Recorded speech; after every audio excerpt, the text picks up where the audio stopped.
విజయవాడ స్వరాజ్ మైదానంలో ప్రపంచ స్థాయిలో ఏదైతే అతి ఎత్తైన అంబేద్కర్ విగ్రహాన్ని గౌరవ ముఖ్యమంత్రి వైఎస్ జగన్మోహన్ రెడ్డి ఏర్పాటు చేశారు. ఈ నేపథ్యంలో అంశం మనతో మాట్లాడతాకి సీనియర్ ఐఆర్ఎస్ అధికారి ఉప్పిరెడ్డి ప్రసాద్ గారు మనతో ఉన్నారు. సార్ చెప్పండి, ఈ గౌరవ ముఖ్యమంత్రి గారు విజయవాడ స్వరాజ్ మైదానంలో ఒక గొప్ప అంబేద్కర్ గారి విగ్రహాన్ని ఏర్పాటు చేశారు. దీని మీద మీ విలువైన అభిప్రాయం తెలుసుకోవడానికి ఈరోజు మిమ్మల్ని కలవటానికి వచ్చాను. గౌరవ ముఖ్యమంత్రి గారికి మరి దళితుల తరపున నా యొక్క ప్రత్యేకమైనటువంటి కృతజ్ఞతలు తెలియజేస్తున్నాను. ఎందుకంటే ఇంతటి మహత్ కార్యాన్ని మరి ఆయన ఎంతో మరి ఓర్పుతో ఎంతో మరి పట్టుదలతో చేసినటువంటి యొక్క బృహత్ కార్యానికి ఆయనకి మా యొక్క ధన్యవాదాలు తెలియజేస్తున్నాం. ఎందుకంటే ఒక మహనీయుడి యొక్క విగ్రహాన్ని ఒక చరిత్ర కలిగినటువంటి విజయవాడ నగరంలో, అది కాకుండా మరి నడుబొడ్డులో ఉన్నటువంటి పీడబ్ల్యూడీ గ్రౌండ్స్లో చేసినటువంటి యొక్క విగ్రహ నిర్మాణం, అలాగే దానికి పేరు మార్చి మరి చేయటం, సమతా మరి సాధికారత సాధించేటట్లుగా ఆ దిశలో అడుగులు వేయటానికి మరి అంబేద్కర్ గారు చూపినటువంటి మార్గంలో, ఆయన యొక్క ఆశయాల సాధనలో మరి ఆయన చూపినటువంటి చొరవ కానీ, ఆయన చేసినటువంటి మరి పట్టుదలతో చేసినటువంటి కృషికి కానీ మేము ఆయనకి ప్రత్యేకమైన ధన్యవాదాలు తెలియజేస్తూ, మరి అంబేద్కర్ గారు ఇవాళ ప్రపంచానికి ఆదర్శనీయమైనటువంటి నాయకుడు. ఎందుకంటే ఆయన హింస అనేటటువంటిది లేకుండా అహింసా పద్ధతుల్లో సామాజిక మార్పు, సమతావాదం, బహుజనవాదం, అణగారిన వర్గాలు, బలహీన వర్గాల యొక్క అభ్యున్నతికి ఆయన శాంతియుతంగా ప్రజాస్వామ్యబద్ధంగా చేసినటువంటి ఉద్యమ ఫలితంగా ఏర్పడినటువంటి సామాజిక మార్పు మరి మనం చూస్తున్నాం. అనేక మంది జీవితాల్లో వెలుగును తీసుకొచ్చారు ఆయన. ఆయన అనేక తరాలకి మార్గదర్శకంగా నిలిచారు.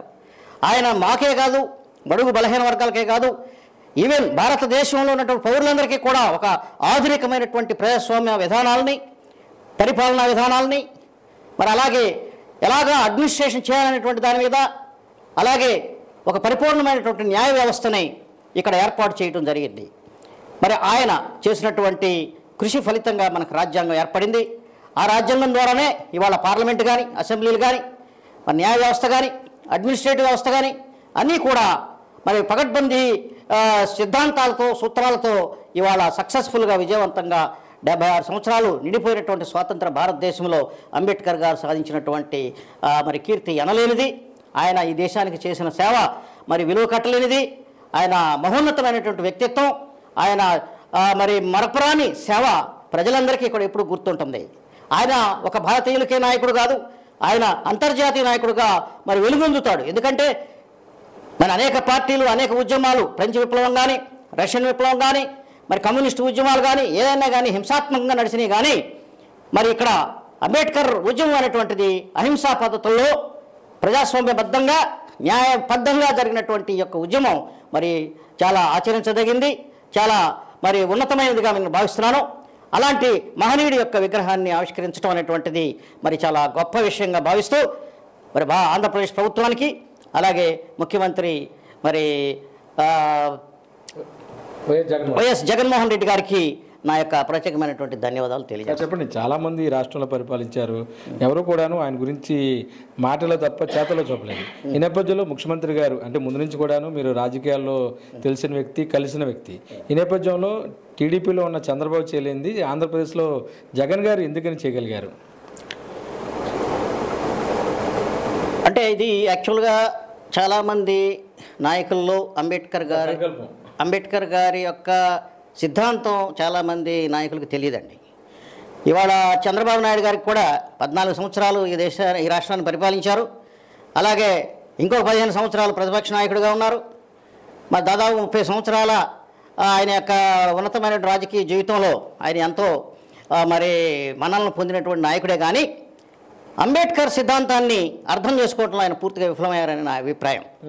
ఎందుకంటే ఆయన దళితుల పట్ల కానీ, మైనారిటీల పట్ల కానీ, బడుగు బలహీన వర్గాల పట్ల కానీ ఒక విధానం అంటూ లేనటువంటి ఒక నాయకుడుగానే మిగిలిపోయారు తప్ప ఆయన ఒక మాస్ లీడర్గా ఎప్పుడు కూడా ఎదగలేదు అనేటటువంటిది నిర్వివాదాంశం. ఎందుకంటే ఒక మాస్ లీడర్ అవ్వాలంటే ఈ మాస్ యొక్క ప్రజల యొక్క ప్రయోజనాలను కాపాడేవాడే మాస్ నాయకుడు అవుతాడు తప్ప తప్పకుండా ఆయన ఏదైతే చంద్రబాబు నాయుడు గారు విఫలమయ్యారో దానికి విరుద్ధమైనటువంటి సిద్ధాంతాలని జగన్మోహన్ రెడ్డి గారు తీసుకుని ముందుకెళ్ళటం ద్వారా ఆయన ఒక మాస్ లీడర్గా ఎదగగలిగాడు అనేటటువంటిది నా యొక్క అభిప్రాయం. ఎందుకంటే ఆయన మొట్టమొదటి నుంచి కూడా చెప్పేది దళితులు, మైనారిటీలు, బలహీన వర్గాలు అభ్యున్నతికి నేను కృషి చేస్తున్నానని చెప్పడం అనేటువంటిది జరిగింది. అయితే ఆచరణలో కొన్ని లోపాలు అనేటువంటివి జరుగుతున్నాయి ఆయన విషయంలో కూడా. బట్ కొంత బెటర్గా కనిపిస్తున్నాడు మాకు. కొంత దళితుల విషయంలో కానీ, మైనారిటీల విషయంలో కానీ, బలహీన వర్గాల విషయంలో కానీ ఆయన తెలుగుదేశం పార్టీ కంటే భిన్నమైనటువంటి విధానాలను తీసుకుని మరి కొంత అనుకూలమైనటువంటి విధానాలని ప్రోత్సహించడం, అమలు చేయడం ద్వారా వాళ్ళకి దగ్గర అవడం జరిగింది. అందువల్ల తెలుగుదేశానికి ఓటు బ్యాంక్ పెరగటం లేదు. మరి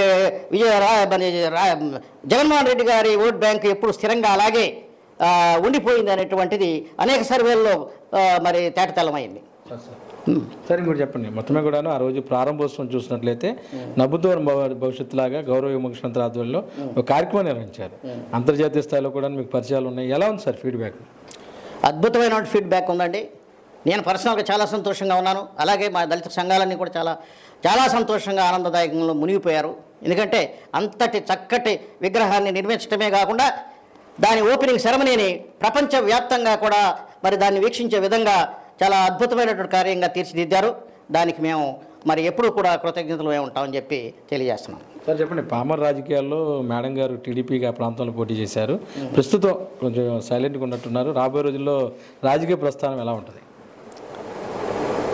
మేడం గారు 4 సార్లు పోటీ చేశారు పామర్లో.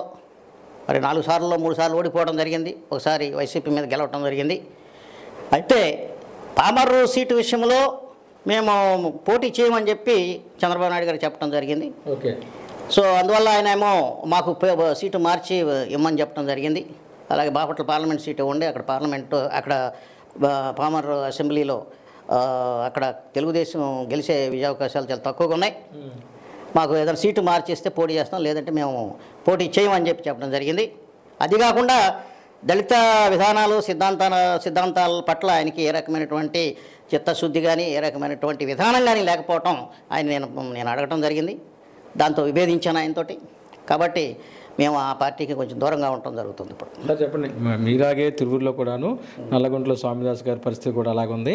అయితే గౌరవ ముఖ్యమంత్రి వారు ఏదైతే ఆర్థికంగా నష్టపోయిన విధానం కావచ్చు, సీనియర్ పొలిటీషియన్ విధానం కావచ్చు, అన్నీ కూడాను అంటే జగన్ గారు చాలా దగ్గరగా దళితుల్ని మీరు డబ్బులు ఎంత ఇస్తారు, మీరు ప్యాకేజ్ ఎంత అని అడగకుండా సీట్లు ఇస్తుంటే తెలుగుదేశం పార్టీలో మీరు ఎంత పెట్టుబడి పెడతారనే విధానం ఎందుకు ఉందంటారు? తెలుగుదేశం పార్టీ ఎప్పుడు కూడా అధికమైనటువంటి డబ్బు వెచ్చించడం ద్వారా మాత్రమే రాజకీయాలు చేయటం అనేటువంటిది మొదటి నుంచి జరుగుతూ ఉన్నటువంటి విషయం. ఎక్కువ పెట్టుబడి చేసేటువంటి హైయెస్ట్ బిడ్డర్కి సీట్లు అమ్ముకునేటువంటి విధానాన్ని ఇవాళ తెరలేపారు. అంత క్రితం కొంచెం మంచిగానే ఉన్నప్పటికీ కూడా ఇప్పుడు గత 2 ఎలక్షన్లు, ఇప్పుడు జరగబోయే ఎలక్షన్లలో హైయెస్ట్ బిడ్డర్కి సీట్లు ఇవ్వటం అనేటువంటి విధానాన్ని వాళ్ళు అమలు చేస్తున్నారు. ఇది మంచి పద్ధతి కాదు. ఎందుకంటే ధనం ఒక్కటే ప్రధానమైనటువంటి లక్ష్యంగా తీసుకోకూడదు. ఎందుకంటే సేవాగుణం ఉండాలి, ప్రజలతో సత్సంబంధాలు ఉండాలి, మాస్ లీడర్గా ఉన్నటువంటి వాళ్ళని గుర్తించాలి, మరి సేవాగుణం ఉన్నటువంటి వాళ్ళని గుర్తించాలి. అలాంటి నాయకులను పక్కన పెట్టి కొత్త నాయకత్వం తెలుగుదేశంలో రావటం వల్ల అంతా కూడా కమర్షియల్ రాజకీయాలు జరుగుతున్నాయి. అంతా కూడా డబ్బులు ఎక్కువగా ఎవరు పెడితే వాళ్ళకి ఇచ్చేటట్లుగా వాళ్ళు విధానాలు తీసుకోవటం పార్టీకి నష్టం చేస్తుందని చెప్పి. చాలామంది ఎస్సీలు ఉప ముఖ్యమంత్రులు ఉన్నారు, మంత్రులు ఉన్నారు. వైసీపీ విషయాలు నాకు తెలియదండి. నేను ఎందుకంటే వైసీపీలో ఇంతవరకు చేరలేదు కాబట్టి వైసీపీలో ఏం జరుగుతుంది అనేటువంటిది నాకు తెలియదు. కాబట్టి నేను దాని మీద పెద్దగా నేను స్పందించలేను. కానీ టీడీపీ విషయంలో ఈసారి తప్పకుండా హైయెస్ట్ బిడ్డర్కే సీట్లు ఇస్తున్నారు అనేటువంటిది పత్రికా ముఖంగా కానీ, సోషల్ మీడియా ముఖంగా కానీ అన్ని విధాలుగా కూడా మనం తెలుసుకుంటున్నాం. అందరూ మాట్లాడుకుంటున్నారు. అది మరి ప్రకటించడం జరిగిపోయింది. కాబట్టి ఎవరు ఎక్కువ ఇస్తే వాళ్ళకే సీటు అనేటువంటి విషయంలో చేస్తున్నాం. మా విషయంలో డబ్బులు అడిగితే కాదు, మా విషయంలో నాకు ఇష్టం లేదు అక్కడ సీటు. అది ఓడిపోయే సీటు. అది దళితులకి అనుకూలంగా ఉన్న సీటు, వైసీపీ అనుకూలమైన సీటు. కాబట్టి అది మాకు వద్దు. ఇప్పుడు 3 సార్లు ఓడిపోయాం, నష్టపోయాం.